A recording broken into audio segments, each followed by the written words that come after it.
Hello বন্ধুরা, কেমন আছেন সবাই? সিম্পলি আবান্তিকার নতুন একটি ব্লগে আপনাদের স্বাগত জানাই। স্বপ্নের দেশ আমেরিকা। যুগে যুগে বহু মানুষের কাছে শোনা যেত ড্রিম আমেরিকার কথা, কিন্তু বর্তমানে 2025 সালে সোশ্যাল মিডিয়ার দৌলতে আমরা শুনতে পাচ্ছি ড্রিম আমেরিকা থেকে নাকি মানুষ নিজে দেশে পাড়ি জমাচ্ছে। রিভার্স মাইগ্রেশন হচ্ছে। বহু মানুষ আমেরিকার তাদের চাকুরি বাসস্থান ছেড়ে নিজের দেশে চলে যাচ্ছে স্ব ইচ্ছায়। কেন? কি এমন ঘটলো আমেরিকাতে যার জন্য আজকে মানুষ নিজের দেশে ফিরে যাচ্ছে? আসুন এই ভিডিওর মাধ্যমে ডিটেলে জেনে নেওয়া যাক। বর্তমানে আমরাও আমেরিকা প্রবাসী, আমেরিকায় থাকার সুবাদে একদম স্বচক্ষে দেখতে পাচ্ছি আমেরিকার সাধারণ মানুষের জীবনযাপনের কথা, সেখানকার মানুষের মানসিক অবস্থার কথা। সেইগুলোই আমি শেয়ার করব এই ভিডিওর মাধ্যমে আপনাদের সাথে। তাই স্কিপ না করে পুরো ভিডিওটা আমার সাথে থাকুন। ভিডিওটি ভালো লাগলে লাইক করবেন আর অবশ্যই চ্যানেলটিকে সাবস্ক্রাইব করবেন। আমেরিকা, দূর দেশ থেকে আমেরিকাকে যতই মনে হয় ইনস্টাগ্রাম পারফেক্ট একটি দেশ, সেখানেতে কোনো পলিউশন নেই, সবুজে মোড়া, একদম স্বপ্নের জগৎ। সত্যি কি তাই? আমেরিকার মাটিতে প্রথম যেদিন পা দিলাম দেখলাম একদম নিস্তব্ধ চারিদিকে। আস্তে আস্তে দেশটাকে ভালোবাসতে শুরু করলাম। বর্তমানে আমেরিকায় থাকার সুবাদে বিভিন্ন ধরনের সমস্যাও যেরকম দেখছি সেগুলো সহজে সলভও করতে পারছি, কিন্তু তার সত্ত্বেও বহু মানুষ আজকে আমেরিকা ছেড়ে নিজ দেশে পাড়ি জমাচ্ছে। আমেরিকা থেকে কেন মানুষ চলে যাচ্ছে তার কারণ খুঁজতে গিয়ে আমি কতগুলি সত্য অনুসন্ধান করতে পেরেছি এবং সেইগুলোই আপনাদের সাথে শেয়ার করলাম। আমেরিকার জীবনযাত্রা ভীষণই ফাস্ট। সেখানেতে সকাল শুরু হওয়ার সাথে সাথেই মানুষ অফিসে পৌঁছে যায় এবং অফিসেতে একদম যন্ত্রের মতো কাজ করে, কারণ আমেরিকাতে তো জানেনই প্রতিযোগিতামূলক একটি ক্ষেত্র। সেখানেতে আপনি যদি আপনার দক্ষতা দেখাতে না পারেন, প্রতিযোগিতায় যদি আপনি পিছিয়ে পড়েন, তাহলে যে কোনো মুহূর্তে আপনার চাকরি চলে যেতে পারে। যদি আজকে আপনি H1B ভিসাতে আমেরিকাতে বসবাস করেন, তাহলে যদি আপনার চাকরি চলে যায় সেক্ষেত্রে আপনার কাছে মাত্র 60 দিনই সময় থাকছে। 60 দিনের মধ্যে যদি আপনি পরবর্তী কোনো কোম্পানিতে সুইচ করতে না পারেন, যে কোম্পানি আপনার H1B ভিসা স্পন্সর করবে, যদি করতে না পারেন তাহলে কিন্তু আপনাকে আমেরিকা ছেড়ে চলে যেতে হবে। তাই সব সময়তে আপনি একটা দুশ্চিন্তাতে ভুগতে থাকবেন যদি আপনি H1B ভিসাতে আমেরিকাতে বসবাস করেন। সারাদিন কর্মব্যস্ততার পর যখন আপনি অফিস থেকে বাড়ি ফিরছেন, বাড়িতে ফেরার পরও কিন্তু আপনার জন্য অপেক্ষা করছে কাজের পাহাড়, কারণ আমেরিকাতে তো জানেনই কোনো ডোমেস্টিক হেল্পের সুযোগ নেই। সেখানেতে আপনাকে রান্না করা, বাসন পরিষ্কার করা, ঘর গৃহস্থালির সমস্ত কাজ, বাজার করা, তাছাড়া আর যাবতীয় সমস্ত কাজ আপনাকে করতে হচ্ছে। সেখানে কিন্তু প্রচুর কাজ সারাদিন আপনার জন্য কিন্তু শিডিউল করে রাখা থাকছে, কোনটার পর কোনটা করবেন। ভাবছেন উইকেন্ডে করবেন, উইকেন্ডেও কিন্তু আপনার জন্য কাজের পাহাড় জমে রয়েছে, তা সে বিভিন্ন দৈনন্দিন কার্যাবলী হয়ে থাকুক না। সারাদিন কর্মব্যস্ততার পর যদি আপনি ভাবেন যে আপনি আপনার পরিবারের সাথে সময় কাটাবেন, যদি আপনার প্রিয় মানুষটি আপনার দেশে থেকে থাকে, তাহলে দেখবেন যে টাইম ডিফারেন্স, আপনার যখন সময় হচ্ছে, আপনার যখন দিন তখন সেখানে রাত, সেখানে যখন রাত আপনার সেখানেতে দিন।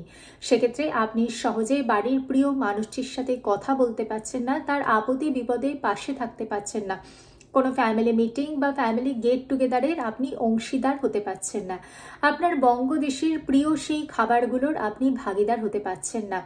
দিনের শেষে আপনাকে নিজের হাত পুড়িয়ে খেতে হচ্ছে ফ্রোজেন ফুড এবং এখানকার আমেরিকান খাবার, যেগুলি কিন্তু হয়তো আপনার পক্ষে সবসময়তে খাওয়া পসিবল হচ্ছে না। আপনার হয়তো মন পড়ে আছে যে দেশের প্রিয় পাপড়ি চাট বা দেশের প্রিয় বিরিয়ানির কথা। আমেরিকাতে হয়তো সব কিছুই পাবেন, কিন্তু সেই টেস্ট আর সেই প্রিয় মানুষটির হাতে সেই স্বাদ, সেটাকে আপনারা হয়তো মিস করবেন। এখানে আপনার সন্তান হয়তো বড় হচ্ছে, কিন্তু তারা পাচ্ছে না তাদের ফ্যামিলির যে বন্ডিং, সেটা তারা মিস করছে। তারা হয়তো তাদের যে আপনার ফ্যামিলিতে যে ভাষায় কথা বলতে অভ্যস্ত, সেই ভাষার সাথে তারা হয়তো সেরকমভাবে কানেক্টেড থাকতে পারছে না, তাদের প্রতি আপনার ফ্যামিলির বন্ডিংটা তৈরি হচ্ছে না। আপনার অনেক সময়তে ইনসিকিউর মনে হচ্ছে নিজেকে, কারণ এখানেতে একে তো কতক্ষণ আপনার চাকরি নিয়ে অনিশ্চয়তা, তার পাশাপাশি সন্তানের একটা অনিশ্চয়তা, তার ভবিষ্যৎ নিয়ে অনিশ্চয়তা, এর পাশাপাশি রয়েছে আমেরিকার ভিসা ইস্যু। এখানে কিন্তু এখন ভিসা সংক্রান্ত বিভিন্ন ধরনের সমস্যা চলছে, প্রত্যেকটা মানুষ রীতিমতো চিন্তিত। তাদের ভিসা সংক্রান্ত বিভিন্ন ধরনের নীতি নিয়ে। তারা আমেরিকা ছাড়তে ভয় পাচ্ছে কোনো কারণে। তাদের যদি দেশে যেতে হয় তারা সেই আশঙ্কার প্রহর গুনছে, ভাবছেন ভিজিট ভিসাতে তাদের অভিভাবক বা তাদের প্রিয়জনকে নিজের দেশে আমেরিকাতে নিয়ে আসবেন। সেক্ষেত্রেও কিন্তু ভীষণই সমস্যা। এখন ভিজিট ভিসা নিয়ে আমেরিকাতে প্রবেশ করা বা আমেরিকাতে কোনো কারণেতে ভিজিট ভিসা সংক্রান্ত বিভিন্ন ধরনের ইস্যু হচ্ছে।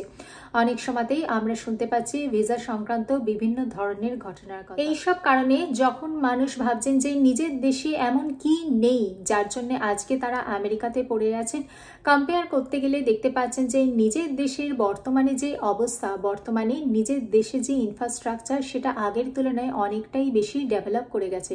সেখানে এখন স্টার্ট আপ, ফ্রিল্যান্সিং কোম্পানি, তার পাশাপাশি MNC, international school, college, university এবং সেখানকার যে ইনফ্রাস্ট্রাকচার সমস্ত কিছুই কিন্তু আগের থেকে এখন অনেক বদলে গেছে।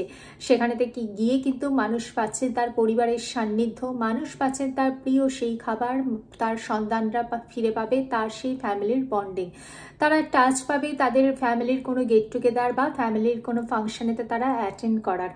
সেই সমস্তগুলো যেগুলো তারা আমেরিকায় থাকাকালীন মিস করছিল সেইগুলো তারা আবার ফিরে পাবেন।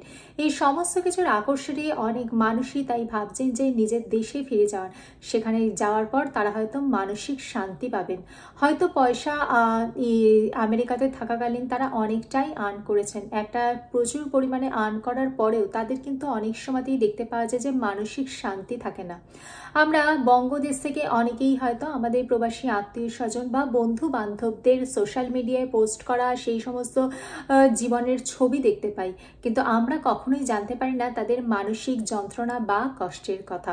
সেটা হয়তো সেই সমস্ত এনআরআইরাই কিন্তু বুঝতে পারছেন। তাই অনেক মানুষই আজকে আমেরিকায় আসার বদলে আমেরিকা ছেড়ে চলে যেতে চাইছেন। অনেক মানুষ আবার আমেরিকার বিকল্প দেশ হিসেবে অন্য দেশের কথাও ভাবছেন। তাই আমি এই ভিডিওর মাধ্যমে কারোকে ডিমোটিভেট করছি না, আমি এই ভিডিওর মাধ্যমে আমেরিকার কঠিন বাস্তব পরিস্থিতি আপনাদের সামনে তুলে ধরার চেষ্টা করছি। তবে অবশ্যই যারা আমেরিকাতে এসে ভাবছেন কেরিয়ার শুরু করবেন তাদের জন্য আমেরিকা অবশ্যই ওয়েলকাম। তবে তার জন্য নিজের স্কিলকে আপগ্রেড করতে হবে, নিজের ল্যাঙ্গুয়েজ ডেভেলপ করতে হবে, নিজের ইন্টারপার্সোনাল স্কিলটাকে বাড়াতে হবে। বর্তমানে আমেরিকাতে ডেটা সায়েন্স, মেশিন লার্নিং বা আপনার এআই রিলেটেড কোর্সের কিন্তু চাহিদা অনেক, এবং আপনারা কোন কোর্স করে আমেরিকাতে পরবর্তীকালে সেটেল করতে চাইবেন সেই সম্পর্কে আপনাকে কিন্তু ডিটেলে রিসার্চ করতে হবে। অযথা কারোর ওপরেতে নির্ভরশীল থাকবেন না, আপনারা আপনাদের প্রয়োজন অনুযায়ী রিসার্চ করবেন এবং সেই অনুযায়ী আপনার ডিসিশন কিন্তু আপনাকেই নিতে হবে। আমি এই ভিডিওর মাধ্যমে আমেরিকার কঠিন বাস্তব পরিস্থিতি আপনাদের সামনে তুলে ধরার চেষ্টা করলাম। আমেরিকান ড্রিম আজকে রিভার্স মাইগ্রেশনের রূপ ধারণ করেছে। সমস্তটাই আমার ব্যক্তিগত মতামত, ব্যক্তি বিশেষে অবশ্যই এই মতামত ভিন্ন হতে পারে। আমি এই ভিডিওর মাধ্যমে কাউকে ডিমোটিভেট করছি না, আপনি এই ভিডিওর মাধ্যমে আমেরিকার কঠিন বাস্তব পরিস্থিতি আপনাদের সামনে তুলে ধরলাম। সমস্ত দিক দেখে বুঝে সিদ্ধান্ত অবশ্যই আপনার। ভিডিওটি ভালো লাগলে লাইক করবেন, চ্যানেলটিকে সাবস্ক্রাইব করবেন। দেখা হচ্ছে পরবর্তী ভিডিওতে। ভালো থাকবেন, সুস্থ থাকবেন। নমস্কার।